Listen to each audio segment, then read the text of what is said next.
and welcome to the Author Roundup, a special segment of the Book Connection Show where we meet up and coming indie authors and talk to them about their recently released books.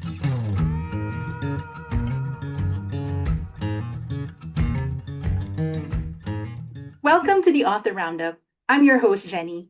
Today's episode challenges one of the most common beliefs about success that it belongs to the lucky few. What if success isn't about being in the right place at the right time, but about building the right skills so timing works in your favor? Today I'm joined by Simon Vine, who came to the US as a political refugee and rose through the ranks of global finance, eventually leading investment and commercial banks. Along the way, he advised global companies and built cross border partnerships, continually adapting and learning. Today, he channels that experience into turning startups around and serving as chairman of two companies. His book, Turning Skills into Dumb Luck: Skills and Mindset for the Times of the Fourth Industrial Revolution, has earned several recognitions, including Author Shout Book Awards, Reader's Choice Book Awards, and the Four Seasons Book Awards. In it, he breaks success down into actionable components, from anticipating risks before they become problems, to navigating corporate politics intelligently, to strengthening resilience in high pressure environments. It's designed as a practical playbook for professionals who want promotions, clarity, and momentum. Of course, without sacrificing integrity along the way. Please join me in welcoming the author of Turning Skills into Dumb Luck, Simon Vine. Hello, Simon. It's great to have you. Thank you, Jenny. Great to be invited. Thank you for having me. So let's get right to the questions. I'm so excited to talk to you about your book. So, Simon, when you say turning skills into dumb luck, what do you mean by that? And what repeatable behaviors make luck look dumb from the outside? So, this is a great question. This is, I think, a question which everybody who works asks themselves at some point. And uh, all of us were trained that the world is full of meritocracy. If you work hard, you succeed. If you do good things, people will like you. And in reality, we see that some people succeed much better than others, and it looks like they're just lucky. So the book is basically full of observations which help people notice how those who deemed to be lucky achieve this. And I really believe that there is a blueprint of being lucky. And one of those things is thinking of your image, because people don't want to hire people who are not pleasant. Another thing is the attitude towards your own ideas. People don't like when somebody pushes the ideas ahead. The third thing is just understanding the dynamics of the human relations. Who is permitted to go to the next stage, who is not permitted to go to this next stage. And it is also a question of how quickly you learn from errors, because in the book I'm talking about the budget, which kind of virtual budget, which all of us have um, when we want to take risk and show that we're capable of greater things than what we handle now. And all of these little things add up to our image of a person who is promotable or not, our image of a person who is necessary for business and therefore needs to be paid or not. So lots of little details which you basically learn as you go, uh, if you are really practicing mindfulness in your career. And if you are, then probably by the age of 40, you learn most of these tricks. The question is, what if you want to do it faster? And that's where I'm trying to be helpful.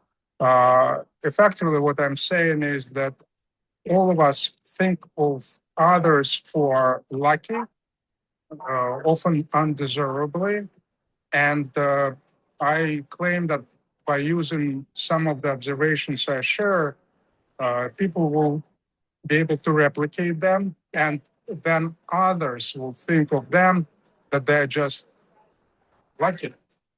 Mm-hmm. Okay, so you said that you've started to give us a lot of things about your book, but before we delve any further into those, where did the idea of your book come from? So back in 2007, I wrote another book, which was translated uh, only, published only in Russian. And that book was about happiness. And once it was published, I started thinking about another topic of general interest. And career looked as something which was such a topic. Um, and I started collecting my observations. So effectively, I've been writing it until now, until 2025. And in process, I was actually practicing what my observations and seeing if they worked. Not surprisingly, in 2013, I became the head of investment bank, and uh, in a more senior position, I was able to experiment on some of my ideas while I was effectively trying to be a motivational speaker at the same time as a top manager. And much of my observations were tested in that period of time. I see. So your book really did come from the experiences you've had. Now, I know you've seen a lot of things based on the observations that you've started to share earlier. What's the biggest career myth that people absorb early? And what does it cost them when they keep believing it? I think the biggest career myth is that you really have to work hard uh, as the core of your career success. I was one. So I really believe that if I show very good results, people will see that I'm capable of more things and I will get better paid.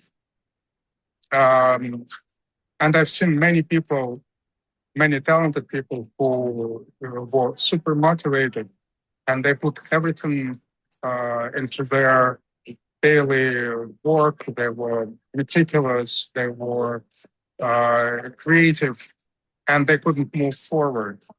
And I started asking myself, what am I missing at some point, right? And at that point, I started noticing that many people around me actually have the same question. Like, we're working so hard, but the guy who was appointed above us spends all the time going for lunches, is a wonderful person to talk to, but actually doesn't lead necessarily, doesn't take risk, doesn't defend us. Why was he appointed? So I realized that it was not the hard work which was uh, the key for promotions.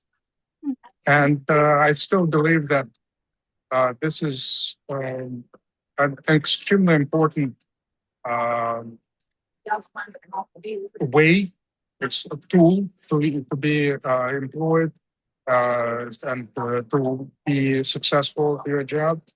But when it comes to, to promotions and to becoming lucky, at least in the way others view you, uh, that's definitely not the primary driver. Mhm. I think a lot of people will agree with you on that, like based on their own experiences. Like a lot of people would give extra and be really motivated to really work hard, but sometimes it's still not enough for them to really reach the success that they would want to reach, right? So, in your book, you also argue that error avoidance is underrated. Now, tell us about the mistakes that are most career expensive, even when they seem so small or not really very noticeable at that point. Right. I think this is another substantial myth which really ruins minds of uh, those who start career, that you have to demonstrate that you have initiative, you take risk, you come up with creative ideas, and in a way you should, but you should do it extremely strategically. So I introduced the concept of a budget.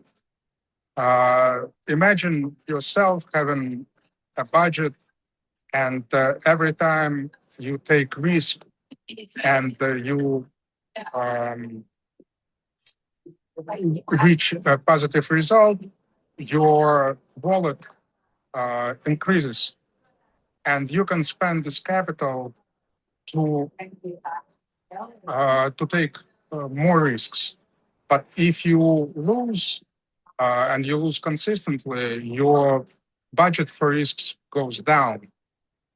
So you have to be extremely thoughtful when you take risks.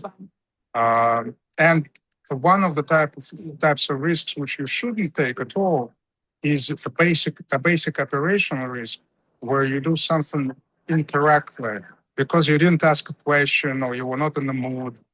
Because people register these failures, and the next time you come up with an initiative, people say, "Well, he or she was not able to do basic things. How can we entrust the person with great ideas, with her or his great ideas?" And they just basically block you. So um, this is the first concept. The second concept which I discuss is that um, when people are talking about celebrating mistakes, the famous idea of Zuckerberg, you basically he basically means mistakes when you try to create something totally new. I don't think that he means that not performing well at your main job is the idea that he has, right? So people basically take his call literally. If I make a mistake, my boss should forgive me for this because that's how I learn. Well, you should learn most of the time without making mistakes, by asking questions in advance, by verifying with your superiors that your course of action is what is desired, that you understood the task correctly. So you avoid all basic mistakes of misunderstanding and inaccuracy. So this is a very important thing because um, I remember these discussions with my colleagues who were saying, "Simon, but you tell us that we should make mistakes. And then you come to us and you say we shouldn't make mistakes. How should we understand you?" And that's what I was telling them, that I encourage them to be creative. I don't encourage them to be inaccurate. The second thing which sometimes happens is that even if you make an operational mistake, you make it only once, you don't repeat it. Because the moment you start repeating mistakes, you're doomed. Nobody will entrust you with anything until they forget that you made these mistakes.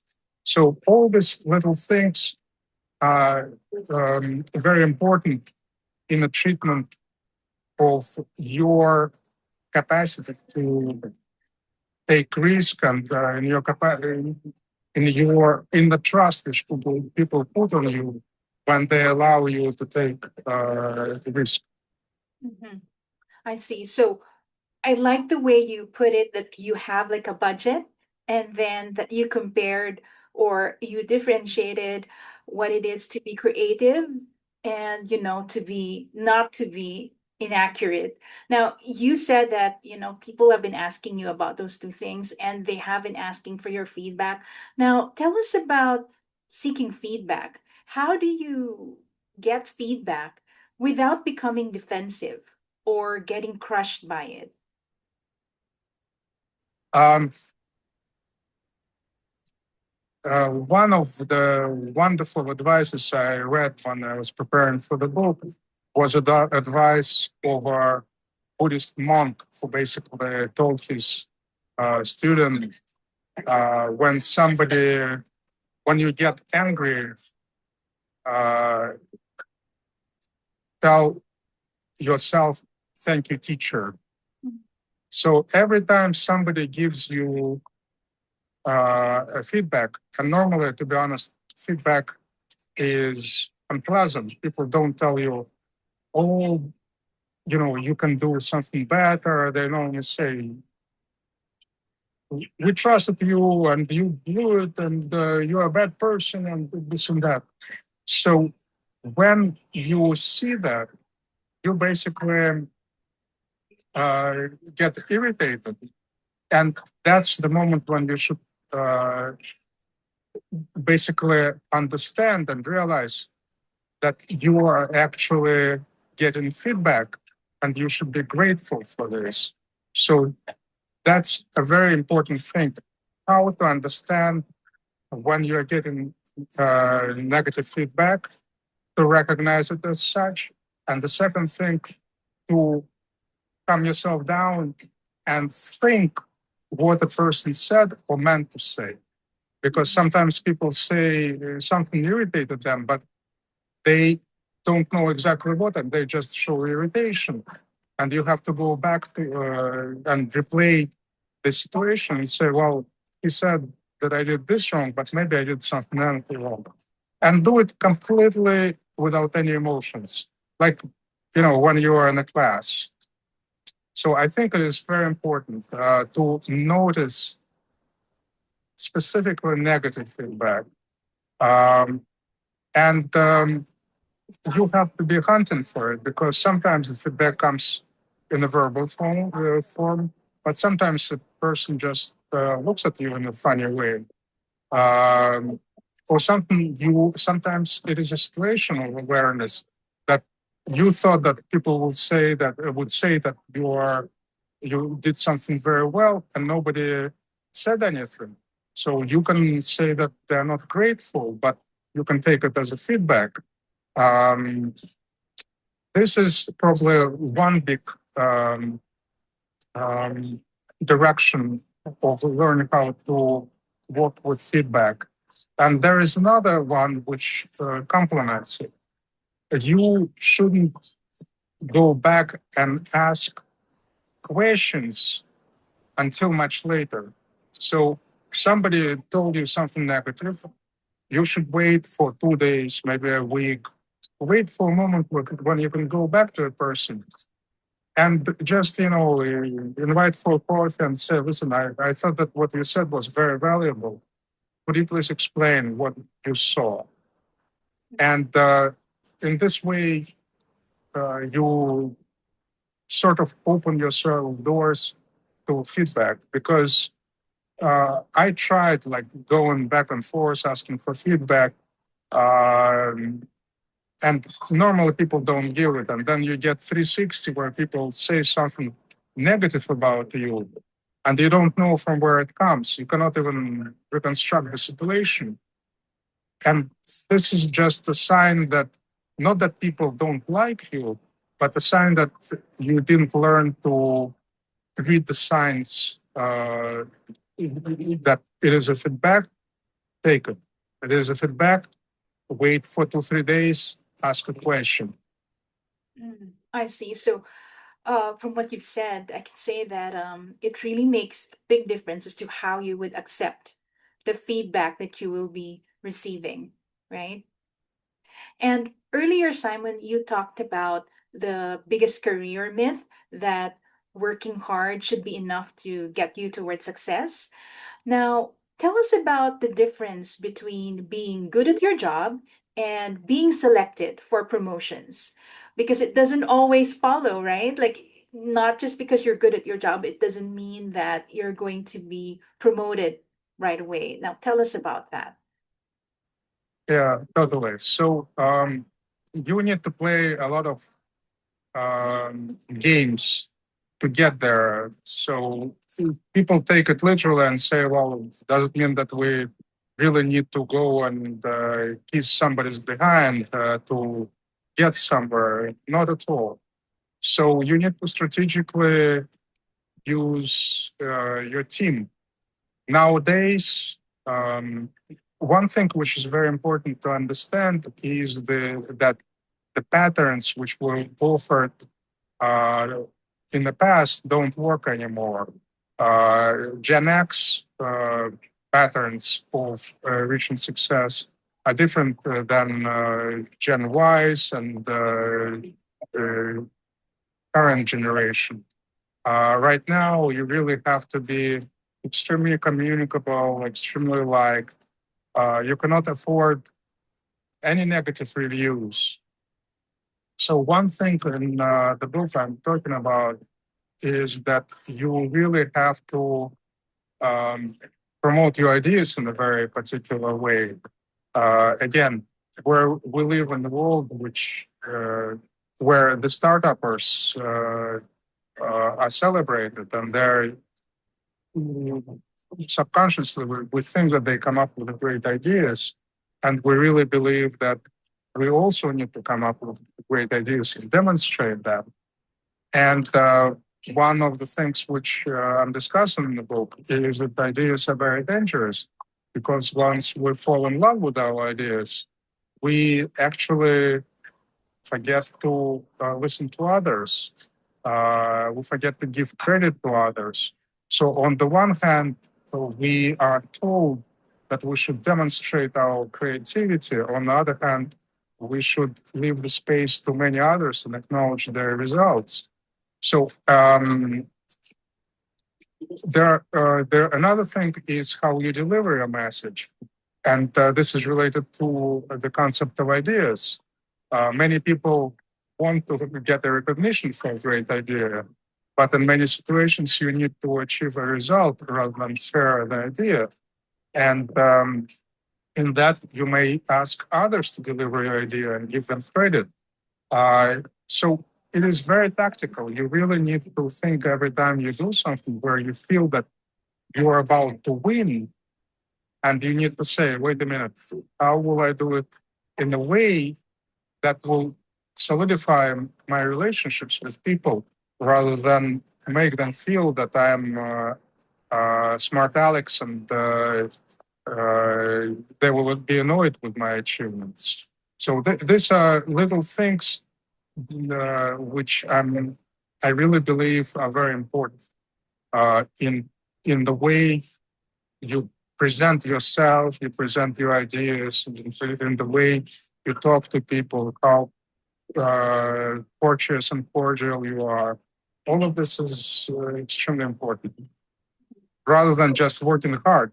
Because Mhm. look, I am an introvert. I really believe that if I work hard and I don't talk to people, blah blah, people will see the quality of my work. But turns out that since nobody knew me, it was difficult for me to get this level of support of my colleagues. For instance, as an example. Right. Nowadays, it's really not enough to just really be working hard. There, it's a lot more complicated than that. Now, still talking about performing well, doing your job well, what are some common ways where good performers can accidentally damage their image? So even while they're doing excellent work. So, a very typical way of damaging your chances is really paradoxical. So, imagine the situation when you're a top performer and suddenly a time of promotion comes in, and the person who's selected for promotion is some airhead. And you ask yourself, why? What did I do wrong? And the answer is you did everything right. It just very often top managers look at you and say, well, he's a top performer. If he becomes a manager, where will we find another equally good guy? And suddenly, instead of being promoted for your hard work and high achievements, you are effectively left in your place for years just because you showed a very good result. Another situation is when you actually help the company to do something special, and you will often find yourself in a very awkward situation that your superiors actually don't want to show that they're grateful to you in action. They can say that you did a great job, but then you're blocked in your position for years because nobody wants to be grateful to you. And you were like, but I saved the company. I didn't go for vacation for like 2 years. I did this and that. And they say, yes, of course, we all love you, but you don't move ahead. And this is because people and organizations equally don't want to show their gratitude for your achievements. Mhm. I see. I think also connected with what you've just said would be loyalty and gratitude. Now, you said or you called loyalty and gratitude delusions. What's the healthy version of loyalty that doesn't self destruct? Jenny, thank you for your question. It's a very important question because, as you said, the most important thing is not to um, destruct, destruct um, your own feeling of trying to be a good person, which is one of the main leitmotifs of my book.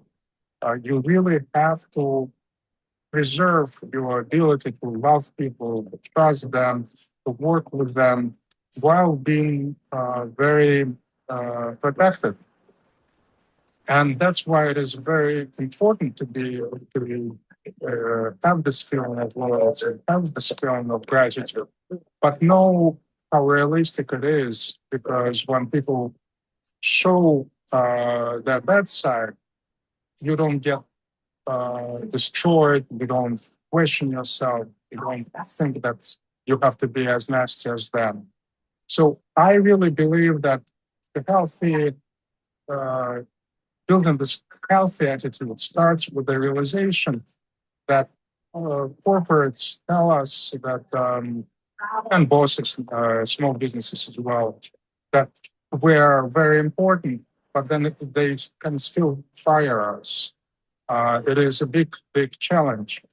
Um, then uh, you basically understand that uh, your loyalty may not translate in the loyalty of the organization, however much they proclaim it.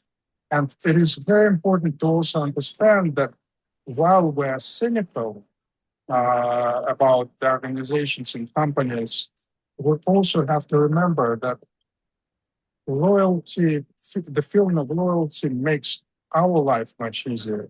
So it's not like by being loyal, we reward the organization. By being loyal, we feel secure in the company. This is the main thing. Because you don't want to work for a company with which you don't feel any affiliation. And affiliation, feeling that you're part of the team, as you know from the Maslow's pyramid, is an extremely important feeling, which leads to the satisfaction of a very important um, need of people. So we want to feel loyalty, but just remember that, well, it is your internal drive which basically makes you more or less loyal, more or less um, uh, dependent on the organization emotion. And the same thing is with gratitude. Probably many people read the books of Dale Carnegie, where he also talks about gratitude, not exactly a normal human reaction to good things we do for them. So what I'm calling for in my book, I'm basically saying that uh, we, it is not a question that we fool ourselves with by being loyal or expecting gratitude. Or we benefit from feeling that people will be grateful, that the organization, that the company will see our sacrifice. We really get the comfort for staying on a team. But at the same time, don't overly rely on it and don't get disappointed if you don't see either gratitude or loyalty. Remember that we did it for yourself. This is the best attitude. I was loyal because it suited my needs, not because somebody told me that the organization really loves me. Mhm. And then we That's solve this problem. mhm. So let's talk about the other side. Um, what's your best advice for handling subtle undermining? We see a lot of that nowadays, right? Like, for example, exclusion, sabotage, or quiet reputation damage. If someone is currently experiencing that, how should they handle it? Well, it is a very difficult question because such situations are, all of us need them, right? And they're all different. So I will start by saying that many situations which we consider to be um, adversary actually were not meant this way. So many people feel that the world is against them, but actually it is not. So the first question for a person is, um, are people around me really against me? Or maybe it happened just in this episode. I think that so many conflicts go away after you realize that, yes, a person didn't know that he would get offended. So I always give credit. I'm always patient to make sure that the situation as it evolves, uh, I want to make sure that people don't mean to be mean. This is the first thing. The second thing is remember this one of the very strange rules, and the rule is that most conflicts happen because of poor work process. So imagine you work in the department A, and your colleague works in department B, and you fight all the time, and it becomes very personal. I learned that if a conflict occurs about pretty much the same points on and on, it means that the process is wrong. It's not people. So you go and you ask to revise the process, and very often you will see that there are some points which are prescribed to your function, which are not relevant anymore, or prescribed to the other function, and they outlive their need as well. So by adjusting the process, suddenly the situation becomes much easier, and there are no conflicts anymore. So I always look for the factors which are outside of my control or control of the person who might have a problem. Uh, and if I identify them, I hope to remove um, the situation which surrounds it. And by the way, when you manage to keep good relations in the otherwise difficult situation and where everybody else is fighting, people will say, well, this person uh, has to be promoted because he knows or she knows how to behave in a very difficult situation with people. This is a real big signal for promotion that you know how to handle people who disagree with you or who are angry at you. Um, so then the situation Then I also share the rule of two dots. I believe it is a very important rule, which basically claims that if the same thing happens twice, either with different people or with the same person, then there is something for you to look. Uh, uh, there is a need for you to look for a trend, for the reason why either two people react to you the same way, or the same person made the same claims against you, and that's when you can start thinking about the process, or you can start observing whether or not that person actually has something against you.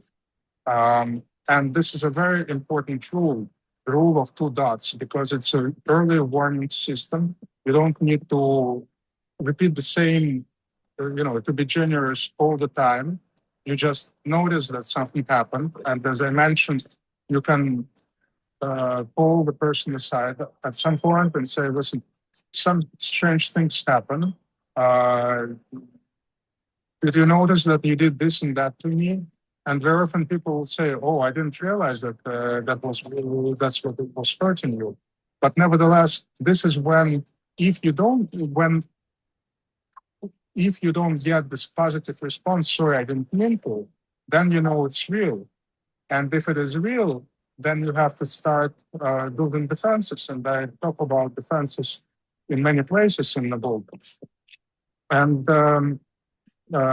again, I don't want to take too much time um, answering every question, but the main premise is that, again, if you want to have feedback, you treat some negative things as feedback and you try to correct yourself.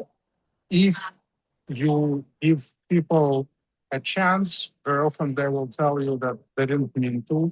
If it is a process related conflict, you will remove it by changing the process. And I think that more than 60% of the things which are negative, which create this feeling that the people around you don't like you, are coming from those things which are easily removable without military actions. Mm, yeah. Sometimes it's just a change in perspective, right? Or how you would see things. Okay, so another another topic, sensitive topic that people nowadays are concerned about when it comes to their career would be compensation. Now, what do you wish more people would understand about compensation, especially the gap between what you earn and what you're paid? Yes, it is one of the most painful questions, I think. Um, and I think the leading observation is that um, we don't earn, we get paid. It is congruent to the idea that we don't get promoted because we work hard. We earn means that you work hard to earn. We get paid for whatever your company or your boss thinks you're worth. It is a forward-looking statement. It is not the past recognition. I would say that uh, probably 30 to 40% of your reward is related to the past, and the rest is related to the future. So if your boss doesn't see you performing as well as you did, your compensation will be dramatically smaller than if your boss wants to retain you. And this is a forward-looking statement.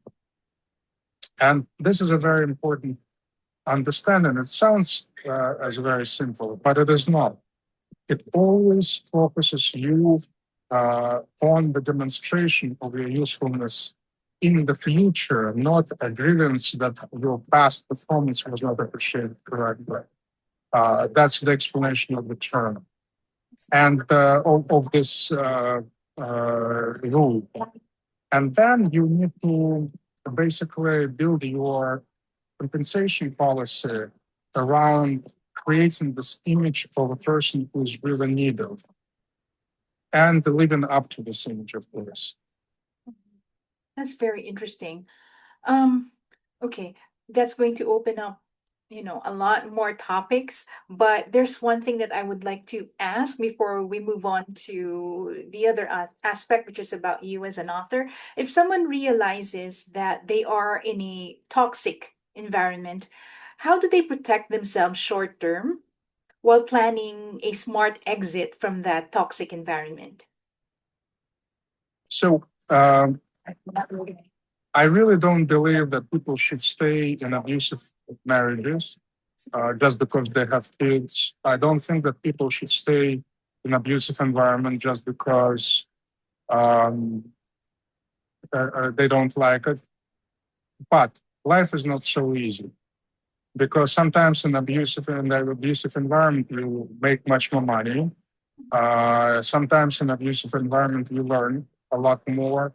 So you need to persevere until you see a reason to persevere. And that's where it is very important to understand that the world is not a walk in the park. You can be in a situation which is really bad for a long time, but there are some benefits. For instance, your parent who can work only very close to home, and then you basically suffer through other issues related to your work. Therefore, again, you have to clarify in your mind what you're fighting for. If there's nothing to fight for, you're just doing it because you don't know what else to do, then you'd better find what to do and be proactive. So that's a general advice. But then a situation in which you are stuck and you try to improve the situation as is because there is a reason for you to stay in the position for a while.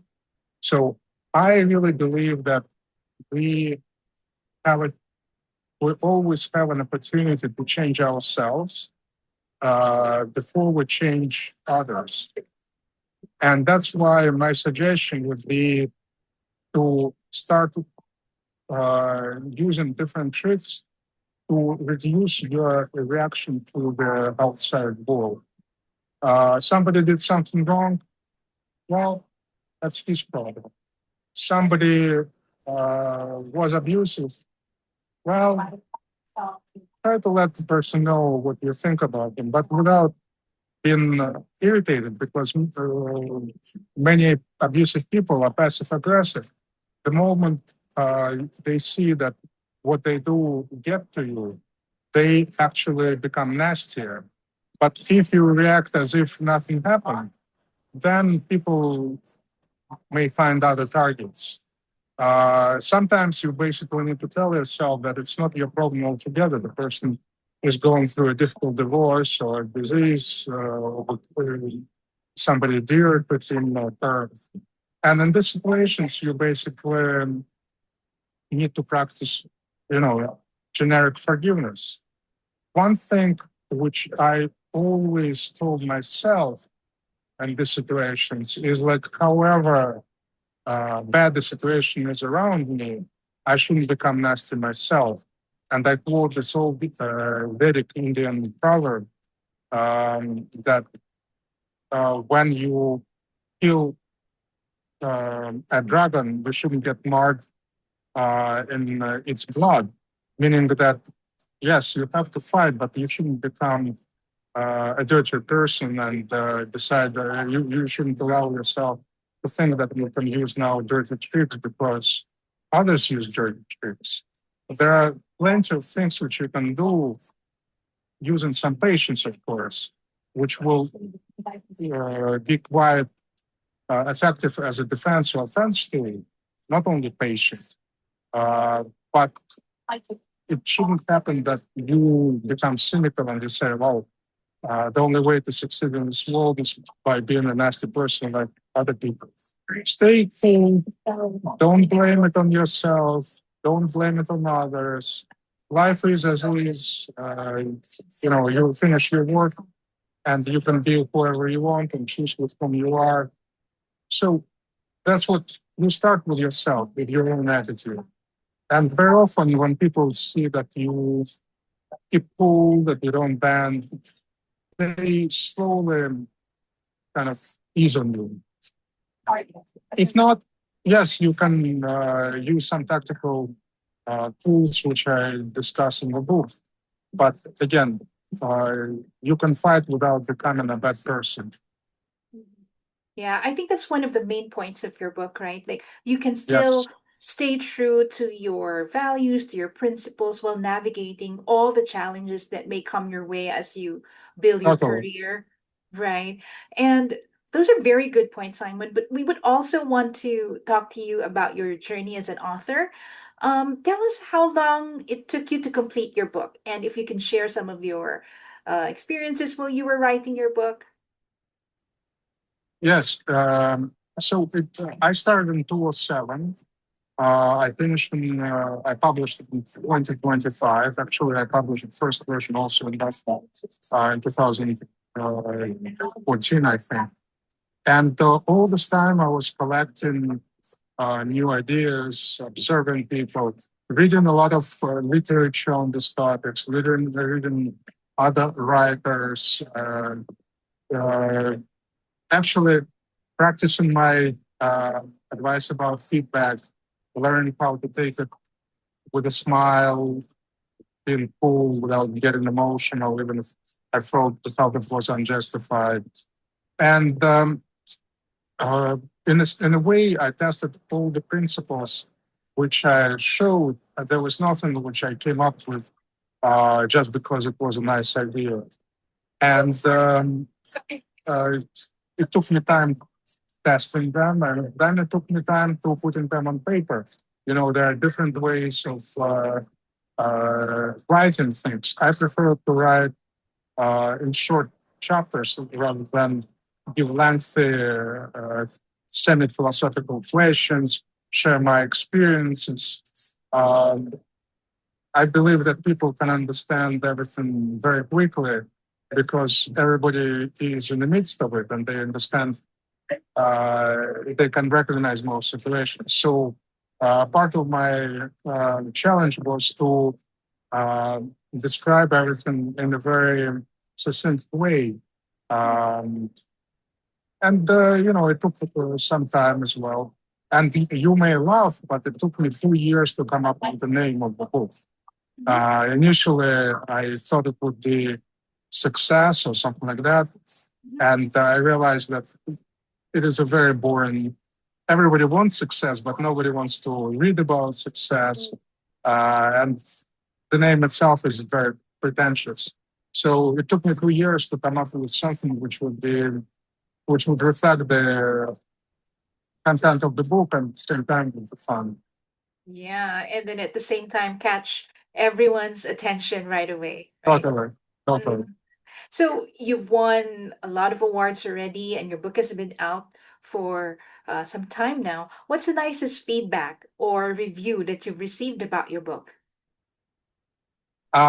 So people, for those readers who placed some book recommendations, of course, were complimentary. But the best uh, recommendation or the best comment was from a friend of mine who is very experienced, who's a PR person, meets all celebrities and on and on. And they will laugh. He basically said, Simon, it's a great book, but nobody will read it. It is a complete failure. And that's the why. And he told me, well, because you are telling truth, people want to hear nice things, how you work hard. You're saying that's not true. People want to hear that if you're a nice person, people will be nice to you. But you're saying that's not necessarily true. If people say that, if you have great ideas, you'll be noticed, and you're saying it's not necessarily true. You're really talking about things uh, in a very different way than most career books. And I remembered his recommendation was actually my biggest fear, actually, that people will take it as too unusual. Mm-hmm. I see. So, what advice can you give this time since you received that advice from your friend? This time, if it's you who can give an advice to a fellow writer who's working on their first book, what would it be? Um, so look at your book as a way to learn for yourself. And if you learn something, then say thank you to this process and don't expect that the book will become popular. I learned a lot while writing the book. I collected all these observations. I started using them. I understood what I did wrong. I understood what I could do better. So even if the book fails, with my attitude, I will not feel sorry for 10 years or for 20 years of my life because I got many other benefits. So one of the biggest things which I talk about which I'm talking in the book, is humbleness. So humbleness in this case is to be grateful for your experience as a writer, as a student of your own experience, or a student of your own images if you are writing about something in the fiction field, or you're relearning your engineering um, ideas because you had to verify everything while you're writing an engineering book. And by the way, I wrote a few books on options where I need to go through all the formulas. And I was very happy to learn or relearn things without expecting that the book would become popular. Even though I try to do my best writing the books which I really missed in my career. I wish I had a book like this. Um, Most books which I read were just the books which my friend told me people expect from a career advisors. And I found that my life experience conflicted. I didn't see all these things. So there was something else. So I basically suggest that people really appreciate the experience, don't expect much. And then this is in terms of attitude. And in terms of the process, I would say that every time you think the book is complete, put it away for at least half a year because when you open it in 6 months, it will be like a different book, as if it was not you authoring it. And you will start noticing things with which you disagree or which you really agree, which you cannot notice while you are in the midst of it, right? And you basically polish the book 3, 4 times like this. So if you wrote a book within 6 months, it means that you need to wait for 2 years to make sure that you produce something which like is really a top-notch product, as top-notch as you can produce. The moment you think that it's done and you worked on it only once, no, most likely you left a lot on the table. And the readers will see that you have many undeveloped ideas, you have ideas which lead nowhere. So you need to give yourself a lot of time to do this. Just go through the entire process, right? Like, you don't try to, race against time just to get it out. And Exactly. mhm. Exactly. Nobody will know, nobody will appreciate that you did it quickly. Uh, it will be like if you are really doing it for readers, be very respectful and expect that people will spend time on your book and they can look at only the best you can produce. So, how about for your goals, Simon? What can we expect for you and for your book? I hope this book will gain some momentum in sales. I hope it will be really helpful to people who want to remain good people but don't know how to do it in a difficult environment. I hope it will save sleep to many, many people who lost sleep over a career. So it's mostly altruistic desires to help others. I don't really like if I sell 1,000 or 100,000. And that's my main objective to really make lives of my readers happier and more fulfilled. I see. Are you currently working on another book, perhaps, or another project? Yes, I have four complete projects or semi-complete projects because three of them went only through one reading. As I mentioned, it will probably take me 2 years or a year and a half in each case to get them finalized. But one book is complete. Uh, I may publish it this year, and the book is on a completely different topic. I analyzed the crisis, um, financial crisis and economic crisis since the Bronze Age, so very long book.